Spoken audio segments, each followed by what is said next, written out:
Parmenas Radio presenta Línea de Tiempo. Estamos en su programa La Línea del Tiempo. Sintonízanos en parmenasradio.org. Su servidor, el padre José Luis Bautista González. Hemos visto en días pasados, en semanas pasadas, con una breve interrupción, la vida y obra de Juan de Palafox y Mendoza. Él había nacido un 24 de junio del año 1600 en Fítero y murió en el Burgo de Osma en octubre del año 1659. Hemos visto su biografía, hemos visto su faceta como pastor y como obispo de Puebla y arzobispo electo de México. Hoy veremos muy sencillamente su vida como juez de residencia en la Nueva España. He comentado, creo que en el primer programa, que las leyes de las Indias estaban sustentadas por las leyes de Burgos y las leyes nuevas. Y las leyes de las Indias, desde que se estableció la Segunda Real Audiencia con Ramírez de Fuenleal, Sebastián Ramírez de Fuenleal, y después con el virreinato, pues le dieron clara ventaja a los derechos de los indígenas y a todas las beneficios que tendrían que recibir los indígenas. Yo creo que la época en que más se luchó por los derechos de los indígenas fue el virreinato. Nunca más, ni en el México independiente, ni en la República restaurada, salvo en tiempo de Maximiliano, sí, se luchó por los indígenas.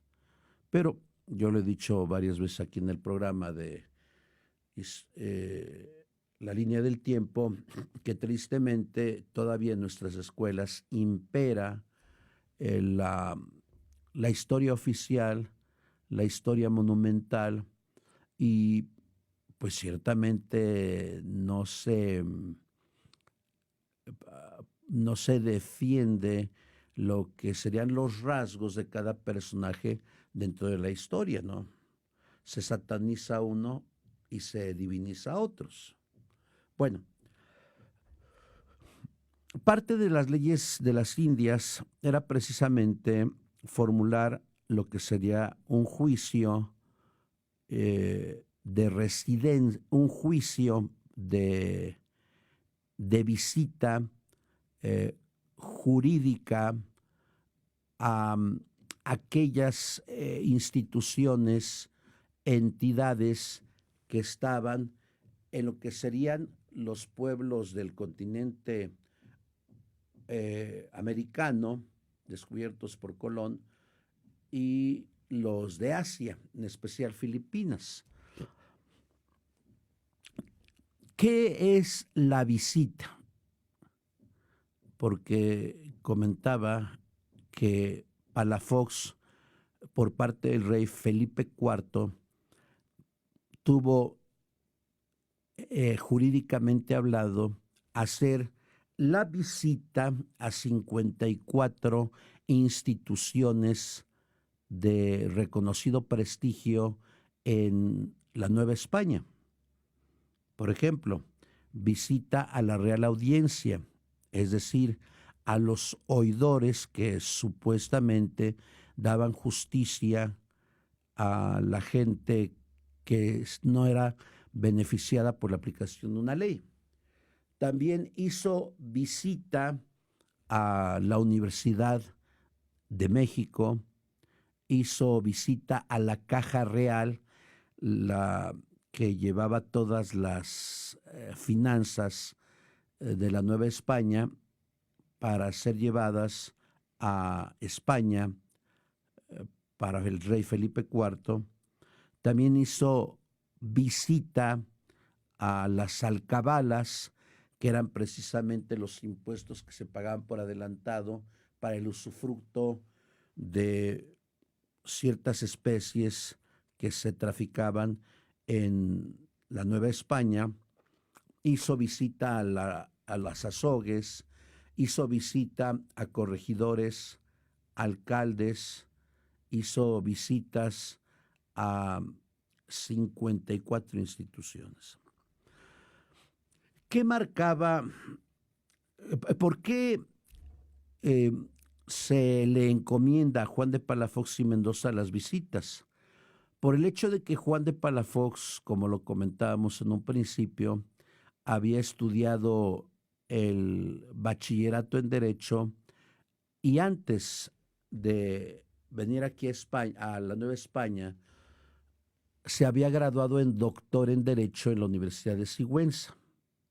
Por tanto, él conocía perfectamente el derecho, que implicaba el derecho canónico y el derecho civil, pero también él había participado en la revisión de las leyes de las Indias, que eran cerca de 7,000.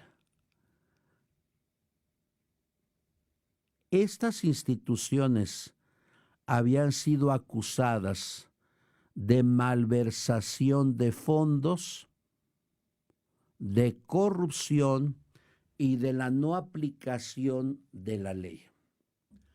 Por eso, Juan de Palafox, cuando llegó a Veracruz, un 24 de junio de 1640, él trajo consigo a cerca de 50 personas, no solamente entre sirvientes, secretarios, sino trajo a personas que iban a colaborar en la visita. También había comentado que generalmente las visitas se guardaban en secrecía para evitar la corrupción o para evitar el asesinato. Las visitas tenían que hacerse de sorpresa, presentando el requerimiento del rey, el documento del rey, la especificación de la visita a determinada institución. Cuando Palafox llega aquí a Puebla de Los Ángeles el 22 de julio de 1640, él se quedó algunos meses aquí en Puebla y empezó a hacer la visita hasta septiembre, porque también tenía algunas particularidades jurídicas las visitas. Primero, tenían que hacerse en un año máximo.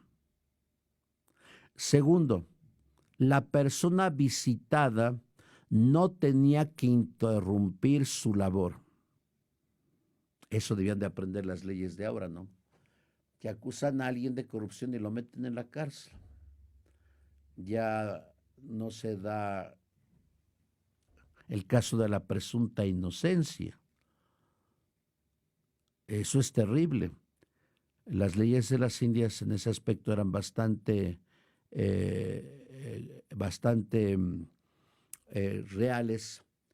La visita tenía que hacerse en menos de un año, no se tenía que interrumpir el trabajo del visitado, se tenía que hacer eficiente el trabajo y cuarto, se entiende que el visitador tendría que ser un hombre honorable, un hombre creyente en Dios y un hombre que buscara la construcción de la verdad. Hoy yo creo que en nuestras codificaciones exista que tiene que ser un hombre creyente en Dios, porque pues nuestras constituciones son light. O como aquello que hace una semana tristemente abroga nuestros ínclitos diputados, la objeción de conciencia del médico. Yo pienso que la objeción de conciencia tendría que ser permanente en cualquier país. Cuando se acerca la aproximación de un país totalitario, se quita la objeción de conciencia, porque la objeción de conciencia está marcada por los principios interiores de un profesionista. ya sea dados por la ley natural, ya sea dados por la fe que tenga, ya sea dados por la religión o la propia reflexión de aquel hombre o de aquella mujer. Pero en fin, en México todo pasa y nadie dice nada. Bueno, ya protestaron los médicos. A ver qué pasa. Dedicaré un programa a la objeción de conciencia próximamente. Bueno, y cuarto elemento para la visita. El visitador tenía que ver cuánto costaba la visita y si los resultados de la visita tendrían que ser superiores al costo de la visita. ¿Por qué al costo de la visita?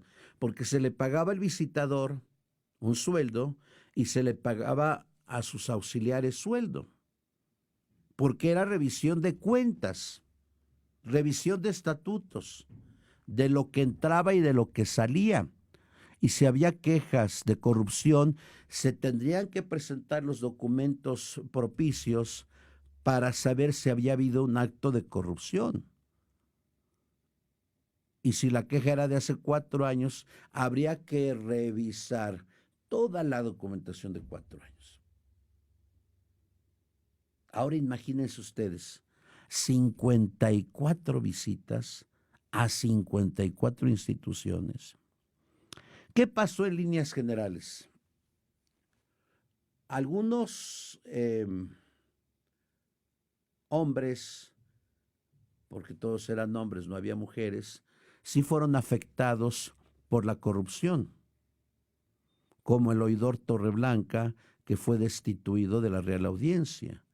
Fue encarcelado y Palafox le mandó un cálculo aproximado de lo que él debía. Por ejemplo, ¿qué hizo en la Universidad Pontificia? Dio nuevos estatutos para que se corrigieran algunos defectos. Esto es lo que hizo Juan de Palafox y Mendoza, pero al haber una verdadera transformación, y digo verdadera transformación porque sí puso en cárcel a varios. No es como se dice hoy que la transformación, pero yo no veo en la cárcel a nadie, ni yo veo que todo se lo lleva el gobierno federal. Desaparece el Seguro Popular, desaparecen las estancias infantiles, desaparecen los fideicomisos, todo es, venga a nosotros tu reino, pero no explica cuáles han sido los actos de corrupción. No, si esto hubiera sido en tiempo de Palafox, a Palafox lo hubieran metido en la cárcel. Palafox tenía que presentar cuentas claras, tenía que presentar argumentos, tenía que presentar aquellas acciones donde no concordaban los gastos y los ingresos. Y por eso es que Palafox y Mendoza, que verdaderamente quiso poner en orden estas instituciones, tuvo que recibir críticas. Llegaron a la Nueva España, llegaron al despacho del rey Carlos IV varias quejas en contra de Juan de Palafox y Mendoza, pero no solamente quejas, el maltrato, el enojo, sino también infundios, engaños que precisamente o tristemente el rey Felipe IV aceptó como verdaderos. Pero insisto, yo creo que aquí la realidad que se debe de manejar es que Palafox y Mendoza, por el conocimiento que él tenía de las leyes, sí las aplicó. No se dejó cohechar, porque yo comentaba que el Palafox y Mendoza, cuando traía esos 54 órdenes de visita, pues yo creo que las guardó celosamente en un cofre, igual que los 2 juicios de residencia, porque nadie tenía que verlos, porque podía ser asesinado el visitador o podía ser cohechado. Por eso Palafox y Mendoza llega a Veracruz, al mes siguiente llega a Puebla, se queda 2 meses en Puebla y cuando se va a México empieza a presentar las visitas. Esa fue la eficacia de Palafox. Por eso podemos decir que Palafox y Mendoza actuó con honestidad, y lo que han manejado algunos detractores de Palafox es que siempre fue proclive al poder del rey Felipe IV. No, yo creo que fue proclive a la verdad. ¿Por qué? Porque al final Felipe IV no le creyó, porque también a Palafox le hicieron visita y juicio de residencia de sus visitas. De que metió a la cárcel a varios, metió a la cárcel a varios. De que descubrió corrupción, la descubrió y se impuso una multa en dinero a los que habían hecho tales injusticias. Esa fue la labor de Palafox al hacer sus 54 visitas. Ahora bien, parte de las visitas, aunque en sitio aparte, es lo que se denomina el juicio de residencia. El juicio de residencia permaneció intacto en las leyes de las Indias. ¿Y qué era el juicio de residencia? El juicio de residencia era un acto jurídico por el cual a los que detentaban cargos como virreyes, corregidores, gobernadores, alcaldes mayores, se les daba un juicio particular a todos. No hubo excepción de un virrey que no fuera enjuiciado. Y muchos fueron a la cárcel y otros pagaron multas. Aunque usted no lo crea. Después, cuando México se hace independiente, quitaron el juicio de residencia. ¿En qué consistía el juicio de residencia? Palafox tenía que hacer juicio de residencia a dos virreyes, al marqués de Cadereyta, que había gobernado por los años 30, y a otro marqués que lo habían antecedido al duque de Villena. El duque de Villena llega en 1640. Los marqueses de Cadereyta y Cerralbo habían gobernado desde mediados de los 20 y los 30. Estos dos juicios de residencia Palafox los llevaba en secreto, porque eran marqueses. Recuerden ustedes que todos los virreyes, exceptuando a los últimos virreyes, que ya no fueron nobles, todos eran marqueses o condes o duques. Eran de la nobleza española. Llegaba el juez de residencia, iba con la Real Audiencia y les mostraba su nombramiento como juez de residencia. Llegaban los famosos gritones que gritaban en la Ciudad de México: si alguien, el virrey de Cadereyta, le hizo alguna injusticia, por favor llevar los papeles con el juez de residencia. Y también se ponían escritos en las paredes de los edificios más importantes de la Nueva España.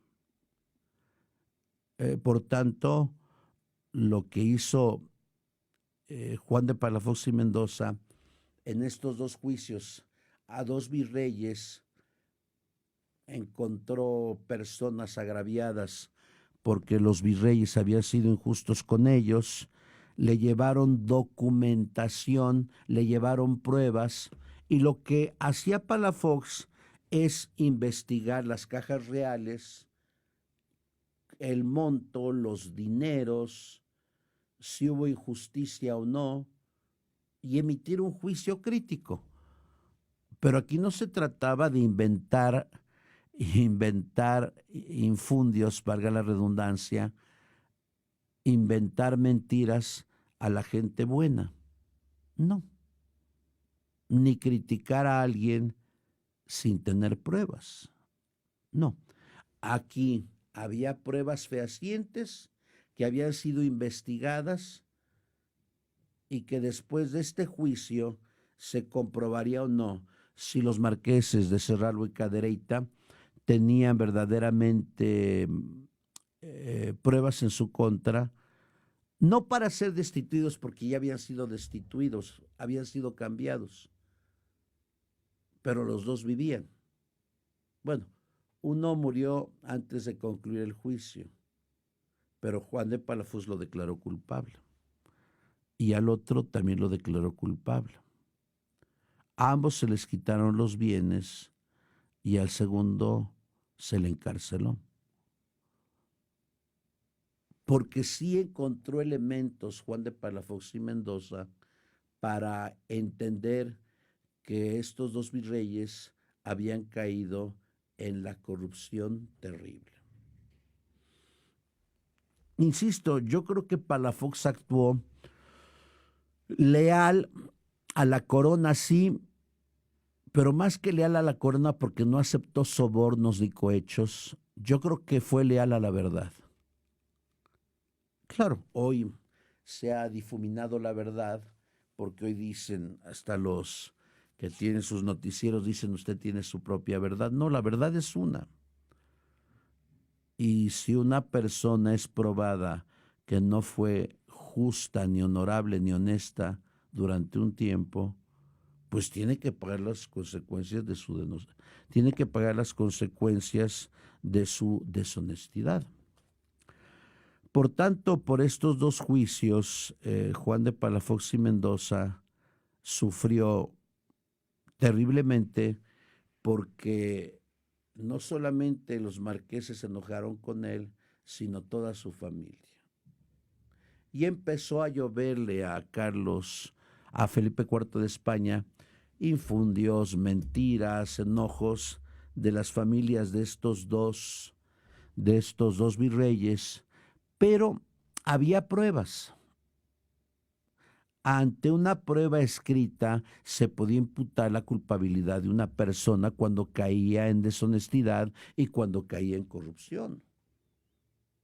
Y fueron otros 2 puntos más en el iceberg de la gente que empezaba a odiar a Juan de Palafox y Mendoza. Yo comentaba también en el primer programa que él decía tanto a Inocencio X como a Felipe IV que el grave problema de la Nueva España era la corrupción de las autoridades políticas, virrey, gobernador, corregidor y alcaldes. Eso lo dicen sendas cartas de 1644-45, que están en todas las cartas paleografiadas por esta gran mujer, la doctora Marcelina Arce. Desde aquí le mando un saludo afectuoso, una gran paleógrafa, por cierto, de España, de la madre patria, avecindada ya aquí en Puebla de Los Ángeles. Un saludo a la maestra Marcelina. Pero, tristemente, desde su llegada, Palafox descubrió la corrupción. Miren, ya estamos en el 2023 y sigue habiendo una corrupción espantosa. Una corrupción terrible. Puedo pensar en los sobrevivientes de Acapulco y de los otros 46 municipios afectados, y cuánta corrupción hay. Puedo pensar en el sobregiro en ancianitos, que dicen que son 7, 8 millones, en realidad son 5. ¿Hacia dónde va ese dinero? ¿Fines electorales? O aún puedo pensar en estos edificios que se hicieron con tabla roca, los hoteles, y que tal vez la parte más antigua de Acapulco no sufrió daños. ¿Por qué? Porque los edificios fueron bien pensados.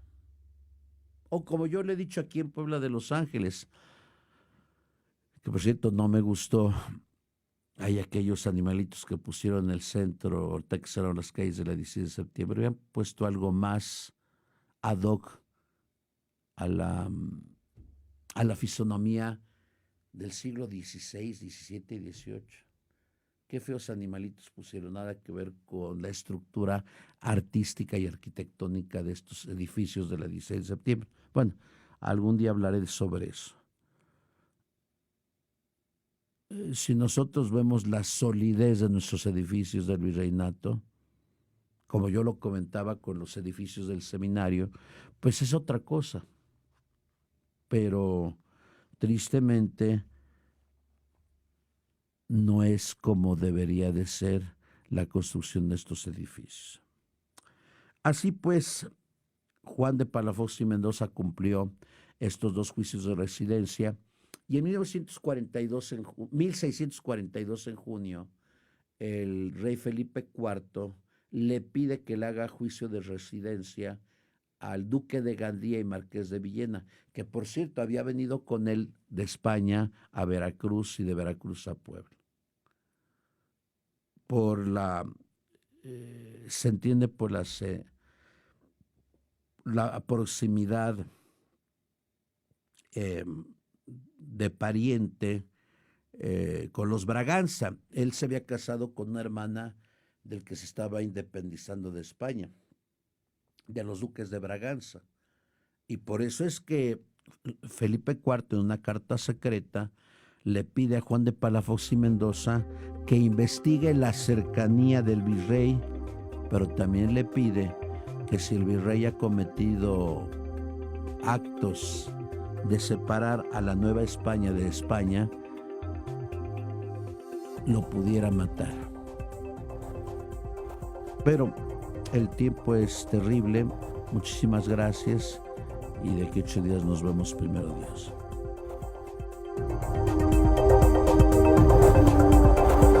Parmenas Radio presentó Línea de Tiempo.